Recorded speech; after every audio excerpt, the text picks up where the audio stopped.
India series জিতে গেছে। এখন বাংলাদেশবাসী এখন কি করবে? যেই ভাই কথা দিয়েছো যে কদম ফুল কাটবে নিচের, মানে নিজের দুটো কদম ফুল কাটবে বলেছো, সেই ভাই অলরেডি কেটে ফেলো।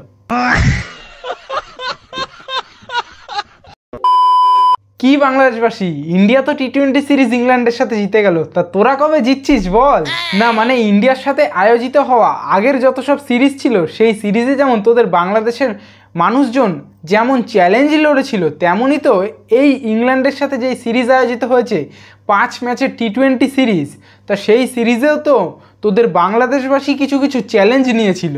এক বাংলাদেশি ভাইয়ের ভিডিও দেখেছিলাম যে সে তার ভিডিওতে এসে অন ক্যামেরায় লাইভে এসে বলেছে যে ইন্ডিয়া যদি ইংল্যান্ডের সাথে সিরিজ জিতে যায় তাহলে নিচের ওই কদম দুটো কেটে দেবে। মানে বুঝতে পারছো তো বন্ধুরা কোন দুটোর কথা বলেছি?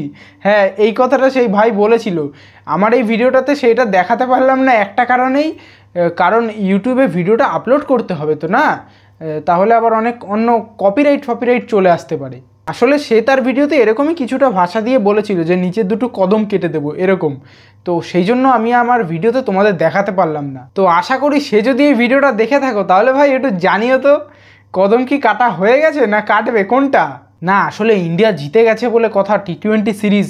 হ্যাঁ, তোমরা ভাই যতই হাসাহাসি করো যে টেস্ট নিয়ে ওডিআই নিয়ে যতই হাসাহাসি করো না কেন, ওডিআইতে হ্যাঁ 2024 সালটা খুব খারাপ গেছে ইন্ডিয়ার জন্য, কিন্তু টি-20টা মোটেও নয়।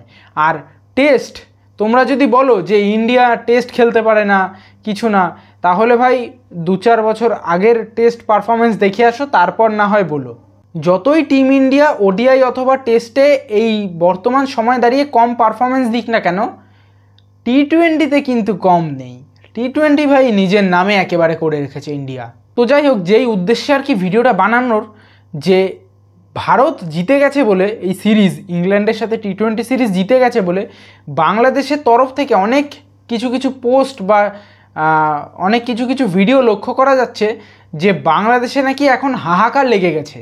কারণ অনেক বাংলাদেশি ভাই বোনেরাই দেখছি বলছে যে হর্ষিত রানাকে কেন ঢোকালো স্কোয়াডে, তাই তো ভাই ইংল্যান্ডের বোলারদের কে ভাই বাউন্সার মেরে শিবম দুবের হেলমেটে বলটা মারতে বলেছিল? কে মারতে বলেছিল? তারা ইচ্ছে করে মেরেছে। কে ভাই শিবম দুবের হাতে এরকম শোল্ডারে বলটা মারতে বলেছিল? তারা ইচ্ছা করেই মেরেছে। তাহলে তারা যখন ইচ্ছা করেই মেরেছে তাহলে ভাই নাও ইচ্ছা করে ঠেলাটা সামলাও। শিবম দুবের পরিবর্তে যখন ইন্ডিয়ার বোলিংয়ের বল করার পালা এসেছে তখন শিবম দুবের পরিবর্তে নিয়ে চলে এসেছে হর্ষিত রানাকে।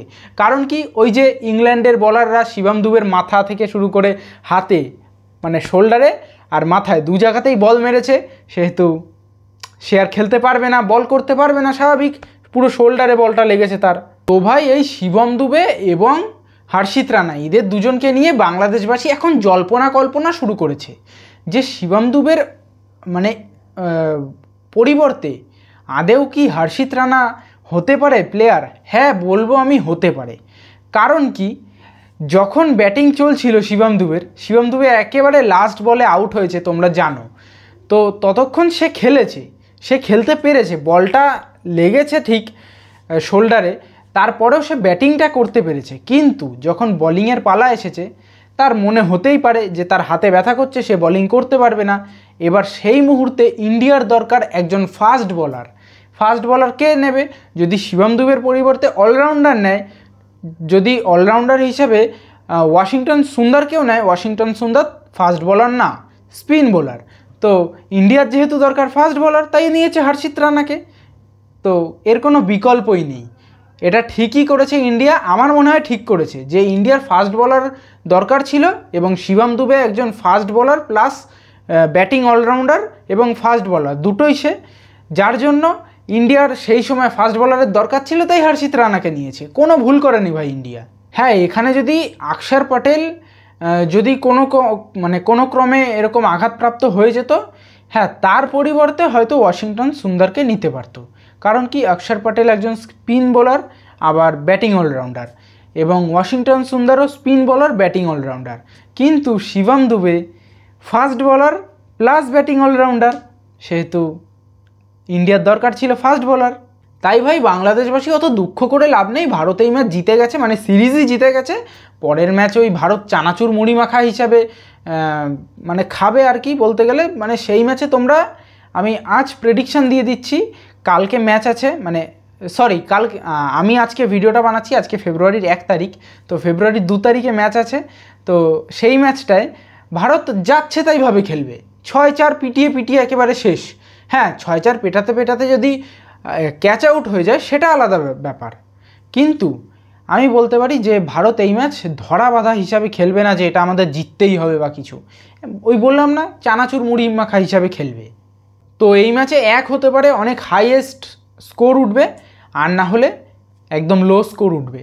তো কোনো ব্যাপার না, ইন্ডিয়া সিরিজ জিতে গেছে। এখন বাংলাদেশবাসী এখন কি করবে, যেই ভাই কথা দিয়েছো যে কদম ফুল কাটবে নিচের, মানে নিজের 2টো কদম ফুল কাটবে বলেছো, সেই ভাই অলরেডি কেটে ফেলো।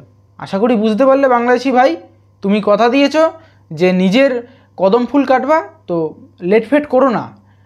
ভারতবাসীকে কথা দিয়েছো তো সেই কথা তোমাকে রাখতেই হবে। তো যাই হোক বন্ধুরা, বহুদিন পর একটা আমি লং ভিডিও আপলোড করলাম। বহুদিন আমি ভিডিও আপলোড করিনি, হ্যাঁ শর্ট ভিডিও মাঝে মাঝে আপলোড করেছি, যার জন্য তোমরা দেখতেই পাচ্ছ যে একদম ফার্স্ট টি20-র খেলাতে ভিডিও আপলোড করেছি, তারপর আর করা হয়নি, একটু ব্যস্ত ছিলাম। যাই হোক, কেউ কিছু মনে করো না, আবার খুব তাড়াতাড়ি আবার নতুন ভিডিও আসছে, এবং 5 নম্বর টি20 ম্যাচেরই ভিডিও আসছে। সেটার জন্য পেজটাকে মানে চ্যানেলটাকে সাবস্ক্রাইব করে রেখেছো। টাটা বাই বাই, নেক্সট ভিডিওতে দেখা যেন পাই। আর হ্যাঁ, বাংলাদেশবাসীকে নিজেদের ওই কদম দুটো কেটো কিন্তু। টাটা।